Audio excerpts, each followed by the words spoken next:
참 좋으신 하나님, 늦은 밤에 저희들을 이곳으로 인도하시니 감사드립니다. 몸은 지칠지라도 깨어 하나님의 이름을 부르며 기도할 때에 우리의 영안이 활짝 열리게 하시고 진리의 말씀으로 꿀보다 더 달고 오면 하나님의 말씀을 먹고 또 그 말씀을 붙잡고 주님 앞에 나아갈 때에 세상이 줄 수 없는 참 기쁨과 평강을 누리는 이 밤이 되게 하여 주옵소서. 한 분 한 분 복 주시고 하나님께서 말씀하시는 이 밤이 되게 하여 주옵소서. 예수님의 이름으로 기도합니다. 아멘. 오늘 우리에게 주신 하나님의 말씀은 마가복음 9장 14절에서 29절입니다. 교독하도록 하겠습니다. 이에 그들이 제자들에게 와서 보니 큰 무리가 그들을 둘러싸고 서기관들이 그들과 더불어 변론하고 있더라. 달려와 문안하거늘 예수께서 물으시되 너희가 무엇을 그들과 변론하느냐? 하나가 대답하되 선생님,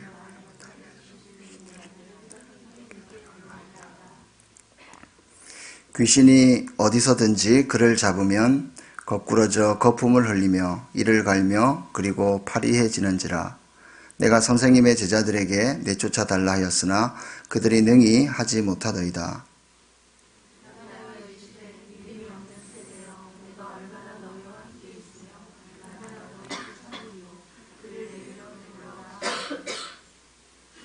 이에 데리고 오니 귀신이 예수를 보고 곧 그 아이로 심히 경련을 일으키게 하는지라. 그가 땅에 엎드러져 구르며 거품을 흘리더라.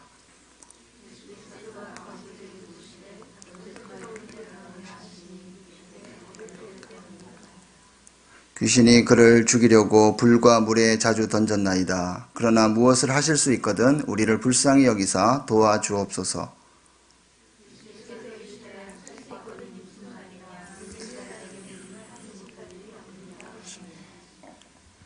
곧 그 아이의 아버지가 소리를 질러 이르되 내가 믿나이다. 나의 믿음 없는 것을 도와주소서 하더라.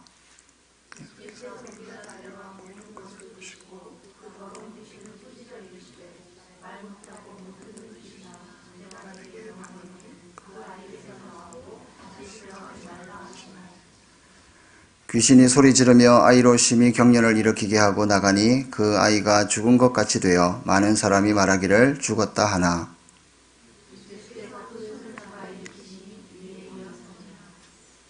집에 들어가심에 제자들이 조용히 묻자오되 우리는 어찌하여 능히 그 귀신을 쫓아내지 못하였나이까. 이르시되 기도 외에 다른 것으로는 이런 종류가 나갈 수 없느니라 하시니라. 아멘. 오늘 본문 말씀은 예수님의 변화산 사건 다음에 나오는 내용입니다. 예수님과 세 제자들이 산에서 내려와서 나머지 다른 9명의 제자들에게 돌아왔을 때였습니다. 이들은 많은 사람들에게 둘러싸여서 율법 학자들과 논쟁을 벌이고 있었습니다.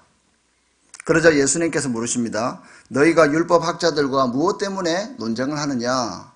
묻습니다. 그때 무리 중에 한 남자가 대답합니다. 선생님, 더러운 귀신이 들려서 말을 못하는 제 아들을 데리고 왔습니다. 그런데 제자들에게 귀신을 쫓아달라고 했는데 쫓아내지 못했습니다. 이 말을 듣고 예수님은 대답하십니다. 믿음이 없는 세대여, 내가 얼마나 너희와 함께 있어야 하느냐? 내가 너희를 얼마나 더 두고 보아야 하느냐? 이렇게 말씀하십니다. 오늘 본문에서 우리는 예수님의 탄식을 듣게 됩니다. 무슨 탄식입니까? 바로 이 세대가 믿음이 없음에 대한 탄식입니다. 그래도 나는 믿음이 있다고 자부했는데 우리 주님은 귀에 못이 박히도록 들었던 그 믿음을 오늘 다시 거론하고 계십니다. 그만큼 믿음이 중요하고 필요하기 때문이겠지요. 주님은 이 시대에 그럴듯하게 포장된 이 가짜 믿음을 질책하시며 우리에게 이 믿음이 다시 회복되기를 원하시고 이 믿음으로 다시 승리하기를 원하시는 것입니다. 먼저 본문을 통해 발견하게 되는 첫 번째 영적 진리는 부모에게 악한 영을 분별하는 믿음이 필요하다는 것입니다. 성도 여러분, 이 세대 가운데 특히 부모는 악한 영을 분별하고 대적하는 믿음이 필요합니다. 17절을 보시면 한 아버지가 예수님께 아들을 데리고 왔는데 귀신 들려 말을 못하게 된 아이였습니다. 원래 말을 하는 아이인데 말 못하게 하는 귀신이 들린 것입니다. 그리고 18절을 보면 그 귀신이 아이의 몸을 상하게 합니다. 귀신이 아이를 사로잡으면 넘어지고 거품을 뭅니다. 이를 갈면서 몸이 뻣뻣해집니다. 또 22절을 보시면 귀신은 아이를 죽이려 합니다. 매우 폭력적인 귀신임에 틀림이 없습니다. 정리하자면 귀신은 아이가 말을 못하게 만들었고 몸을 상하게 했고 심지어 아이를 죽이려 했던 것입니다. 1세기 팔레스타인에는 이 불을 피워넣는 곳이나 울타리가 없는 물가가 많았다고 합니다. 이러한 환경이다 보니 귀신은 아이를 죽일 기회가 많았을 것입니다. 이와 같은 죽음의 고비를 넘기면서 아이는 화상으로 몸이 엉망이 되었을 것입니다. 때문에 사람들은 물론 가족들도 이 아이를 만지거나 안아주거나 가까이 하는 것이 쉽지 않았을 것입니다. 또 한 가지 알게 되는 사실은 그 아이가 어렸을 때부터 귀신에 사로잡혔다는 것입니다. 보통 우리가 어렸을 때라고 말하면 한 3, 4살 정도 말하지 않습니까? 정말 작은 아이였을 때부터 귀신에 까불림을 당하였던 것이죠. 본문에는 아버지가 아이를 데려왔다라고 말씀하고 있습니다. 아무래도 어머니는 감당하기 힘들었던 것 같습니다. 컨트롤하기 힘들었을 수도 있고 아니면 너무 힘든 상황 때문에 어머니가 없는 경우일 수도 있습니다. 그런데 한 가지 분명한 것은 이것은요, 불치병이 아닙니다. 이것은 영적인 문제입니다. 믿음이 있는 부모라면 얼마든지 해결할 수 있는 영적인 문제입니다. 이 부모의 상황이 이해도 되고 또 불쌍하기도 한데 한편으로는 이 부모가 조금만 믿음이 있고 이 악한 영에 대한 분별력이 있었다면 하는 이 안타까운 마음이 드는 것입니다. 악한 영을 분별하려면 먼저 악한 존재에 대한 이해가 필요한데요. 그 기준은 성경이 되어야 합니다. 성경이 말하는 데까지 말하면 됩니다. 성경이 말하는 것보다 축소하거나 과장되게 말해서는 안 되겠습니다. 20세기 최고의 기독교 저술가 C.S. 루이스는 그의 책 스크루테이프의 편지에서 사탄의 2가지 특징에 대해서 이야기를 합니다. 첫 번째는 사탄의 존재를 믿지 않게 만드는 것입니다. 사탄은 없어. 요즘 시대에 무슨 사탄이 있고 귀신이 있느냐, 그렇게 믿지 못하게 만든다는 것이죠. 두 번째는 사탄이 온 세계를 지배하고 다스린다라고 믿게 만드는 것입니다. 그런데 여러분, 이 2가지 모두 거짓입니다. 사단의 속임수라는 것입니다. 그래서 사탄의 별명이 뭡니까? 속이는 자, 참소하는 자, 미혹하는 자인 것이죠. 바로 자신이 존재하는데도 없는 것처럼 속이고 자신의 힘이 미약함에도 불구하고 매우 강한 것처럼 속인다는 겁니다. 그래서 성경은 우리를 무장시켜서 속지 말고 오히려 이 원수 마귀와 맞서 싸우게 하는 것입니다. 여러분, 죄는 피해야 됩니다. 물론 죄와 싸워 이길 수 있겠지만 제 경험상 죄와 맞짱 떠서는 100% 집니다. 너무나 강한 것이기 때문에, 죄의 본성이 강하기 때문에. 그런데 마귀는 어떻습니까? 피할 존재가 아니라 성경은 맞서 싸우라라고 말씀하고 있습니다. 성경에서 사탄을 묘사할 때에 이 세상의 신 또는 이 세상의 임금, 강한 자, 공중권세 잡은 자 또는 우는 사자 이렇게 표현을 합니다. 그 이유는 사단에 대해 더욱 경계하고 주의할 것을 우리에게 가르치기 위함입니다. 또한 성경에서 사단의 숫자를 말할 때는 하나, 둘 하는 이런 소수가 아님을 우리는 알 수가 있습니다. 대군으로 묘사합니다. 종종 단수로 표현하는 이유는요, 하나님 나라를 대적하는 그 악의 통치를 이끌을 때에, 말할 때에는 그렇게 단수로 사용되기도 합니다. 분명한 것은 결코 수가 적다는 표현은 아닙니다. 예를 들어서 마가복음 16장에 7 귀신 들린 마리아, 그리고 군대 귀신 들린 거라사 광인의 사건을 보면 충분히 이해가 갑니다. 여러분, 마귀는 타락한 천사입니다. 즉 타락한 피조물인 것입니다. 그렇다고 해서 하나님이 창조한 천사가 타락했으니까 하나님은 악을 만드신 분이 아닙니까? 이렇게 질문할 수가 있겠는데요. 이렇게 생각하시면 안 됩니다. 악이 들어온 것은 전적으로 하나님의 영광을 나타내어야 하는 그 천사가, 그 지혜로움을 받은 천사가 교만하여져서 타락한 것입니다. 그래서 하나님을 대적하는 것입니다. 전적인 책임은 마귀에게 있는 것이죠. 그래서 마귀의 속성은 항상 하나님의 일을 방해하며 항상 악한 존재라는 것입니다. 또한 인간의 마음과 육체를 타락하게 만들고 시기와 다툼이 일어나게 하며 결국 멸망하게 만드는 존재입니다. 요한일서 3장 8절에 보면 이렇게 말씀합니다. 죄를 짓는 자는 마귀에게 속하나니 마귀는 처음부터 범죄함이니라. 하나님의 아들이 나타나신 것은 마귀의 일을 멸하려 하심이니라. 이렇게 기록하고 있습니다. 죄를 짓는 자는 마귀에게 속한다고 해서 오해하면 안 되는 것이 있습니다. 죄의 원인을 다 마귀 때문이라고 보면 안 된다는 것입니다. 죄는 인간의 본성에서 나옵니다. 사람의 악한 의지가 죄의 토대가 되는 것입니다. 구원파 같은 그런 이단들은요, 자신들이 죄를 지어도 자신의 책임이 아니다라고 말합니다. 죄의 책임을 모두 사탄에게 다 돌립니다. 자신들은 하나님의 자녀이기 때문에 죄의 책임이 없다는 것입니다. 그러나 우리가 바로 알아야 하는 것은 이 죄의 책임은 자신이 져야 한다는 겁니다. 거듭 말씀드리지만 마귀는 하나님의 권능 아래에 있는 피조물에 불과합니다. 마치 한 농부가 작은 송아지의 코에 고삐를 채워서 제지하는 장면을 생각하시면 이해하기 쉬우실 것 같습니다. 송아지가 좀 날뛰어도 농부의 손 안에 있습니다. 마귀도 마찬가지입니다. 사탄은 신자를 공격하여 근심하게 만들고 가끔 심한 타격을 주기도 합니다. 그러나 회복 불가능하게 치명적인 상처를 입힐 수는 없다는 것입니다. 창세기 3장 15절을 원시복음이라고 하는데요. 사단의 머리를 상하게 한다라는 표현이 나옵니다. 이 말씀은 예수님에게만 이루어진 언약이 아니라 그를 믿는 저와 여러분들에게 공통적으로 해당되는 약속의 말씀입니다. 따라서 우리가 사단과의 싸움을 하지만 승리를 보장받은 싸움을 하고 있다는 것입니다.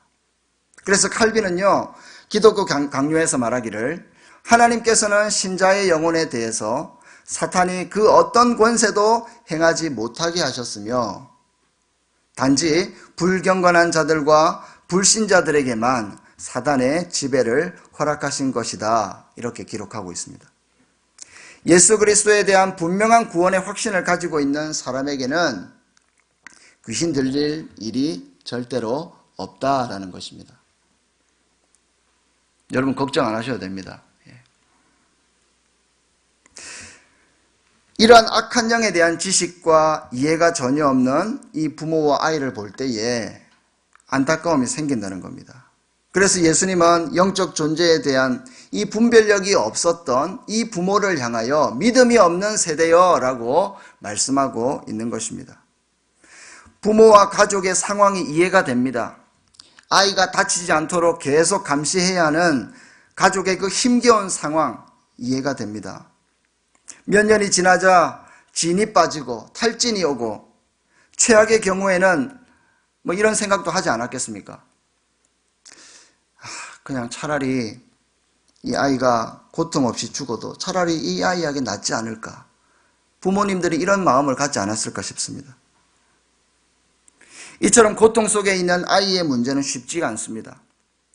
그러나 오늘 본문에서 비춰지는 아버지의 모습 속에서 동정심과 애처로운 마음도 들지만 우리 주님의 입장에서는 참 안타까운 것입니다. 왜냐하면 이 아버지의 고백 속에 담긴 이 영적 수준 때문입니다. 22절을 보시면 이렇게 말씀합니다. 무엇을 하실 수 있거든 우리를 불쌍히 여기사 도와주십시오. 이렇게 말씀합니다. 이 아버지는 지금 예수님이 누군지 정확하게 모르고 있습니다. 더 큰 문제는요, 해도 그만 못해도 그만, 이 타성에 젖은 신앙이 문제입니다. 저와 여러분들이 자녀를 키울 때에 이 분별력이 필요합니다.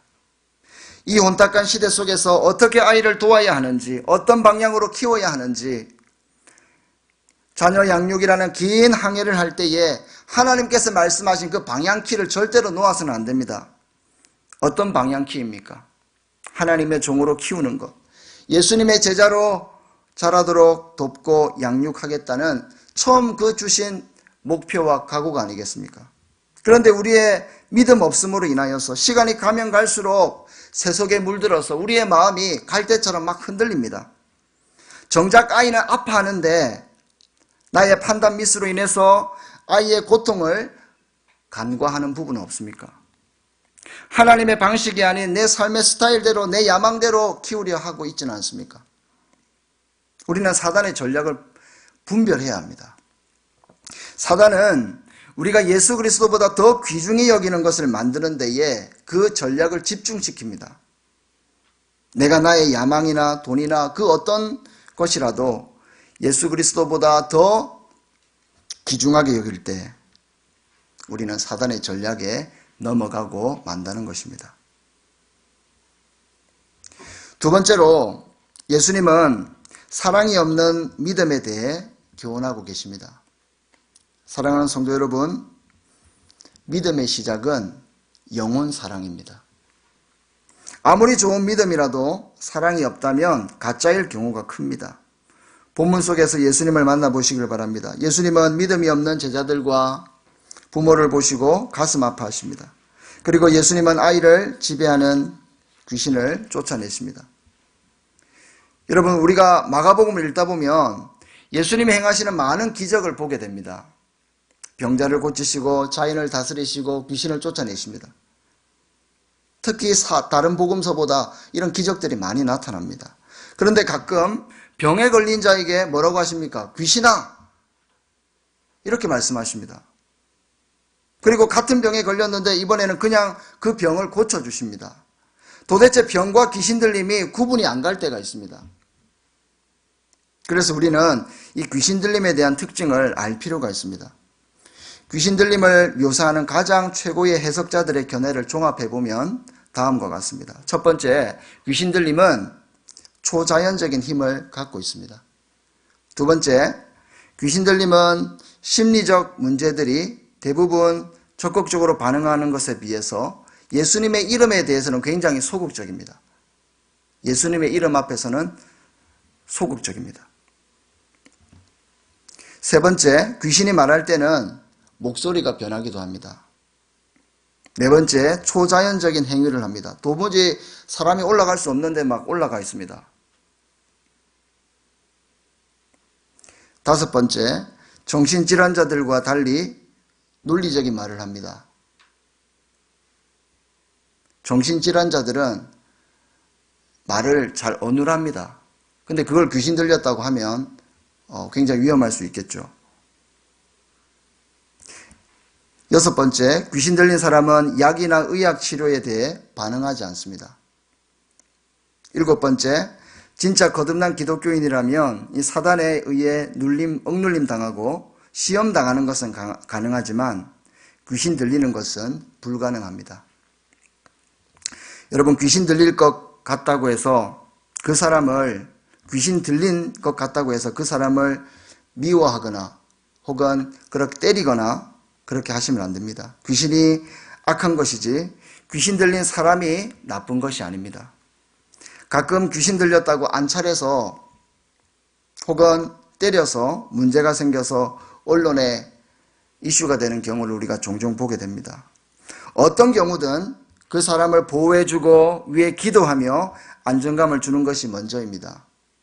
만약 귀신 들림이 확실하면 예수님의 이름으로 쫓아내고, 정신적인 병이라면 약을 통해 치료가 이루어지도록 도와주고, 그리고 기도해야 되겠죠. 가장 중요한 것은 뭡니까? 사랑이라는 것입니다. 사랑으로 도와야 한다는 것입니다. 예수님의 관심을 보십시오. 17절에 19절에서 예수님은 말씀하십니다. 내게로 데려오라. 직접 그 더러운 아이를 당신께서 품으십니다. 마태복음 19장 14절은 말씀하죠. 어린아이들을 용납하고 내게 오는 것을 금하지 말라. 예수님은 어린아이 그 자체를 사랑하시고 인정하셨던 그런 분이십니다. 그래서 내게로 데려오라라고 말씀하고 있습니다. 21절을 보시면 소년의 아버지에게 물으십니다. 이렇게 된 지가 얼마나 되었느냐 묻습니다. 이 질문에서 예수님의 그 애통함과 관심을 느끼게 됩니다. 25절을 보시면 무리가 점점 늘어나게 됩니다. 막 사람들이 몰려옵니다. 그때 예수님의 행동이 무엇이었습니까? 굉장히 서둘러 행동하십니다. 왜 그랬을까요? 괴로워하는 아버지와 소년이 더 이상 사람들에게 노출되는 것, 구경거리가 되고 민망스럽고 당황스러운 일을 당하지 않도록 우리 주님께서 서둘러 고치십니다. 바로 예수님의 그 배려를 보게 된다라고 저는 생각합니다. 뿐만 아니라 27절입니다. 귀신이 나가고 마치 시체처럼 된 그 아이의 손을 잡고 일으키시는 주님을 우리는 보게 됩니다. 굳이 보지 않아도 눈에 선하지 않습니까? 귀신 들린 아이가 깨끗할 리가 없습니다. 냄새나고 매우 더럽고 추한 모습이었을 것입니다. 그럼에도 직접 그 아이의 손을 잡고 일으키십니다. NLT 영어 성경을 보면 그 아이가 일어나도록 도왔다 이렇게 표현되어 있습니다.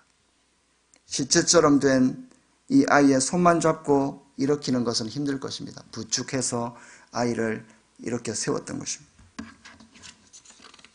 사랑하는 성도 여러분, 영혼을 살리려면 사랑이 우리 마음 중심에 있어야 합니다. 제가 대학생 때 SFC 수련회를 덕유산에서 했던 적이 있습니다. 거기서 텐트를 치고 야영하면서 3박 4일 대학생 수련회를 했는데, 그때 고신대 한 교수님이 이런 이야기를 하셨습니다. 자기가 한 번은 귀신 들린 아이를 알게 되었는데 너무나 불쌍해서 집에 데려와서 키웠답니다. 보살폈답니다. 안찰도 안 했고요. 귀신아 나가라 이렇게 축사도 안 했습니다. 단지 그 아이가 너무 불쌍해서 사랑으로 품어주고 눈물로 기도했는데 그 아이가 회복된 것입니다. 귀신이 떠나간 겁니다.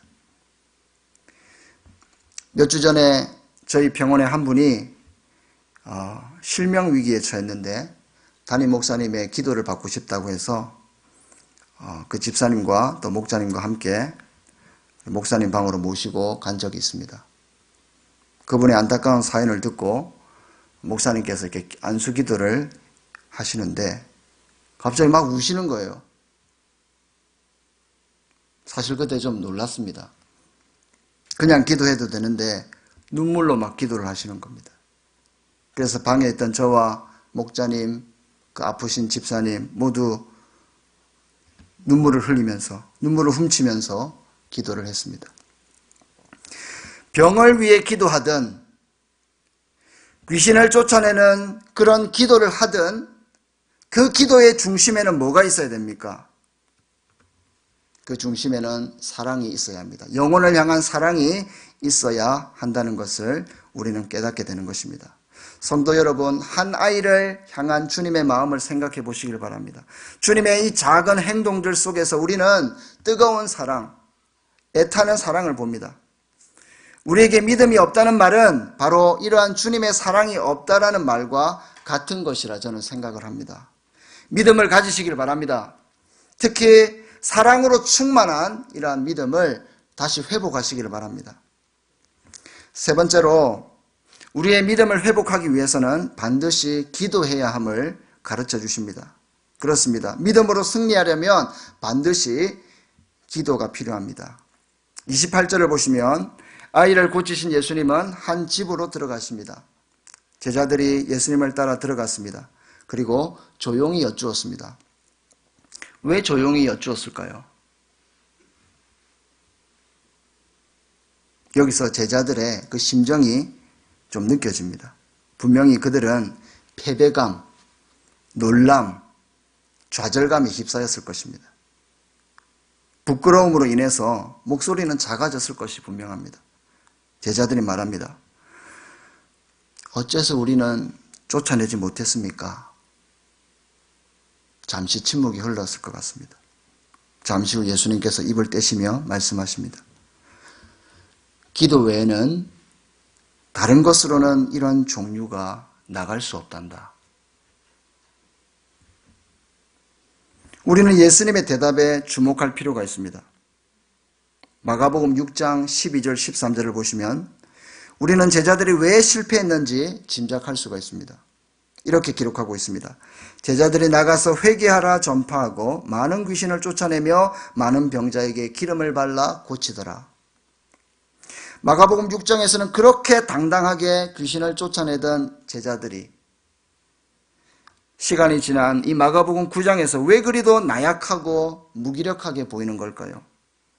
묵상하면서 깨닫는 것은 그들은 이전에 경험했던 것을 믿었던 것입니다. 자신들의 은사만을 믿고 하나님을 의지하지 않고 그렇게 나아갔던 것입니다. 그래서 예수님은 믿음 없는 이 세대가 다시 능력을 회복할 수 있는 길은 기도다라고 말씀하고 있습니다. 29절에서 이르시되 기도 외에 다른 곳으로는 이런 종류가 나갈 수 없다라고 말했는데요. 세번역에서는 이렇게 표현합니다. 이런 부류는 기도로 쫓아내지 않고는 어떤 수로도 쫓아낼 수 없다라고 말씀하고 있고 쉬운 성경에서는 굉장히 구체적으로 묘사하고 있습니다. 이런 종류의 귀신은 오직 기도로만 쫓아낼 수 있다. 이렇게 표현하고 있습니다. 예수님의 말씀에서 알 수 있듯이 귀신도 종류가 있고 센 귀신이 있고 덜 센 귀신이 있다는 것을 우리가 알게 됩니다. 마태복음 12장 43절 45절을 보시면 더러운 귀신이 사람에게서 나갔을 때에 물 없는 곳으로 다니며 쉬기를 구하되 쉴 곳을 얻지 못하고 이에 이르되 내가 가서 저보다 더 악한 귀신 7을 데리고 들어가서 거하니 그 사람의 나중 형편이 전보다 더욱 심하게 되느니라. 이 악한 세대가 또한 이렇게 되리라. 여러분, 악한 세대란 믿음이 없는 시대를 말하는 것입니다. 다시 말해서 기도의 능력을 상실한 시대를 말하는 것이죠. 믿음이 없는 사람은 이와 같이 진정한 회복이 아니라 더 악한 세력의 지배를 받는다는 것입니다. 기도가 없는 사람은 더 악한 귀신과의 전쟁에서 이길 힘이 없다는 것입니다. 왜 그렇습니까? 하나님은 기도를 통해서 우리에게 능력을 공급하시는 분이십니다. 하나님은 우리가 기도로 사역하기를 원하시는 분이십니다. 이 사실에 대해서는 얼마든지 성경의 신뢰를 들 수가 있습니다.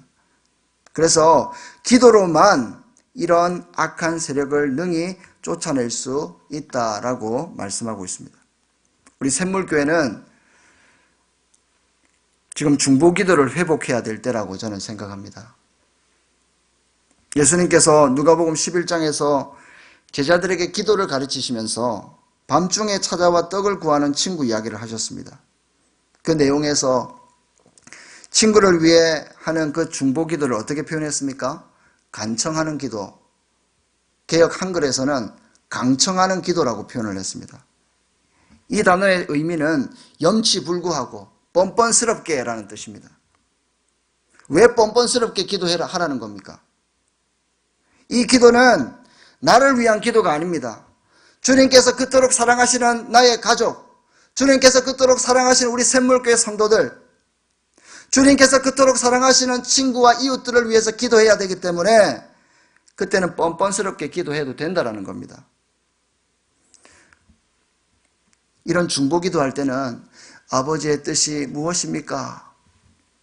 뭐 이런 기도도 좋습니다. 물론 기도의 본질입니다. 아버지의 뜻을 구하는 것. 하지만 좀 믿음을 가지고 선포하면서 확신을 갖고 기도하라는 겁니다. 그게 중보기도입니다. 그렇게 기도하면 막힌 것이 무너지고 악한 세력의 결박이 끊어지는 것입니다. 마음의 무거운 짐이 떨어져 나감을 경험하게 되는 것입니다.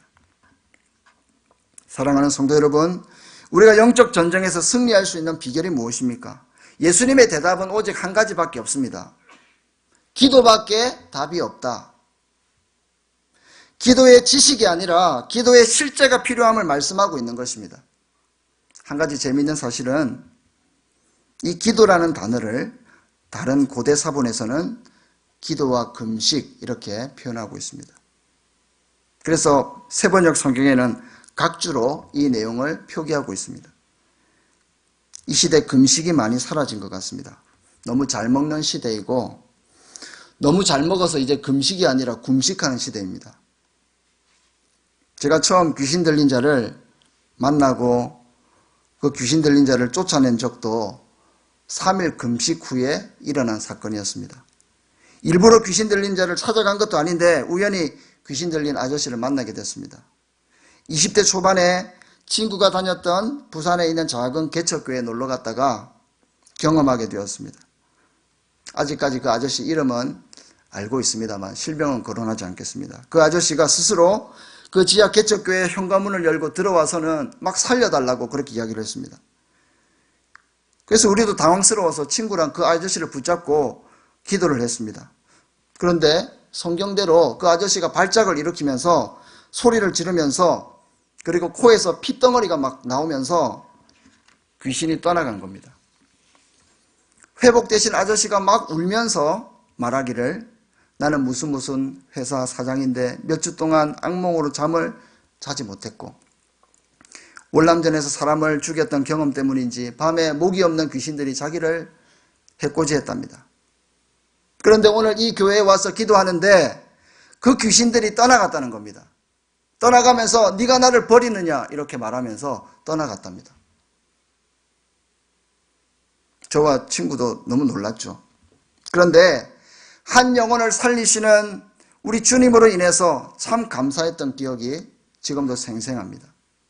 여러분, 이와 같이 금식은 흉악한 결박을 푸는 능력이 있습니다. 이제는 굶식이 아니라 금식을 좀 하면서 기도를 해야 될 때입니다. 10일 금식하라는 거 아닙니다. 일주일에 한 끼라도 시간을 정해놓고 얼마나 좋습니까? 수요일 저녁 이런 기도하는 날에 한 끼 금식하면서 기도하면 얼마나 좋습니까? 이렇게 기도와 금식으로 나아갈 때에 영적 전쟁에서 우리는 승리를 맛볼 수 있게 되는 것입니다. 말씀을 마무리하겠습니다. 우리는 믿음이 필요한 시대를 살고 있습니다. 믿음이 있는 것처럼 보이지만 실상은 그렇지 않는 시대를 살면서도 경각심을 상실하고 자화자찬하며 내 자신을 합리화하면서 그렇게 살고 있지는 않습니까? 사실 예수님의 그 격분의 대상, 믿음 없음에 대한 탄식은 그 귀신 들린 아이의 부모, 두 번째로 제자들, 그런데 또 다른 한 부류가 더 있었습니다. 바로 믿지 않았던 서기관들이었습니다. 하나님을 안다고 하면서도 속에는 믿음이 없었던 사람들이었습니다. 그들이 바로 서기관들이었습니다. 그 사람들을 향하여 오늘 주님은 믿음이 없는 세대여라고 말씀하고 있다는 것입니다. 하나님을 누구보다도 잘 안다고 하는 우리를 향하여 가슴 아파하시는, 그렇게 또 말씀하시는 주님의 음성을 들었으면 좋겠습니다. 사실 이 설교를 준비하면서 저의 모습을 많이 반성을 했습니다. 깊이 기도하지 못하고 형식적으로 기도하는 저의 모습을 보게 되었습니다. 그래서 내가 살아야겠다, 이래서는 안 되겠다 싶어서 월요일 날 호구 부모 기도회를 시작했습니다. 다시 중보 기도하면서 매주 눈물이 터지고요. 이 눈물이 터진다는 의미를 여러분들이 아시면 좋겠습니다. 기도를 막 하면요, 눈물이 막 나도 모르게 막 쏟아집니다. 그런 감격을 오랜만에 경험했습니다. 가슴이 뻥 뚫리는 경험을 오랜만에 하게 되었습니다. 이렇게 기도를 회복하니까 기도 시간이 기다려집니다. 마찬가지로 이 수요 기도회를 살려야 합니다. 비교하는 것은 좀 그렇지만 저기 있는 교회, 여기 요쪽에 있는 교회 금요일 저녁에 한번 가보십시오. 버스가 도로를 막 마비시킬 정도로 그렇게 많은 사람들이 기도를 사모하며 모이는 것을 보면서 좀 부러운 생각이 들었습니다. 여러분, 수요일에는요, 교회 프로그램도 없습니다. 아시죠? 왜 그렇습니까? 기도에 집중하라고 교회가 그렇게 배려한 것입니다. 특별한 일이 없으면 시간이 되시는 분은 이 기도회를 1순위로 결정하시기 바랍니다. 1순위로 정하고 열심히 모여서 좀 기도의 불을 좀 지펴야 할 때입니다. 그래도 오전에는 조금 모이는데 저녁에 오늘 이렇게 많이 오셨는데요, 좀 더 왔으면 좋겠습니다. 지금은 우리가 정말로 중보 기도하며 하나님께 나아가야 할 때라고 생각합니다.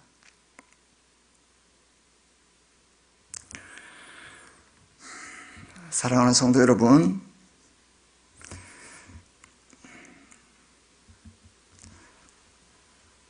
숨이 차가지고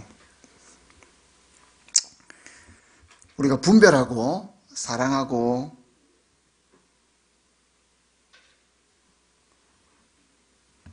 기도하는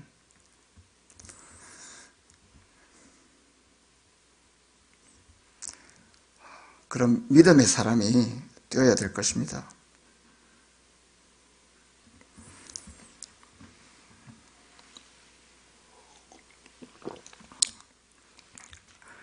악한 영을 분별하고 대적함으로 믿음의 사람이 되시고, 대가 없는 주님의 그 사랑으로 한 영혼을 사랑하는 믿음의 사람이 되시고, 중보하는 믿음을 회복해서 기도와 금식으로 날마다 하나님의 능력을 경험하는 그런 성도님들이 되셔서 오늘 주님께서 말씀하시는 이 믿음을 다시 회복하는 저와 여러분들이 되시기를 주님의 이름으로 축원합니다. 오늘 말씀을 기억하면서 우리 함께 기도하겠습니다. 먼저 우리 이 찬양으로 하나님께 올려드리겠습니다. 하나님, 저를 좀 새롭게 해주십시오. 내 속에 변화를 일으켜 주십시오. 믿음 없음을 불쌍히 여겨주시고 분별하게 하시고 주의 사랑으로 충만하게 하시고 기도의 능력을 회복하게 해달라고, 나를 좀 새롭게 해달라고 우리 하나님께 고백하겠습니다.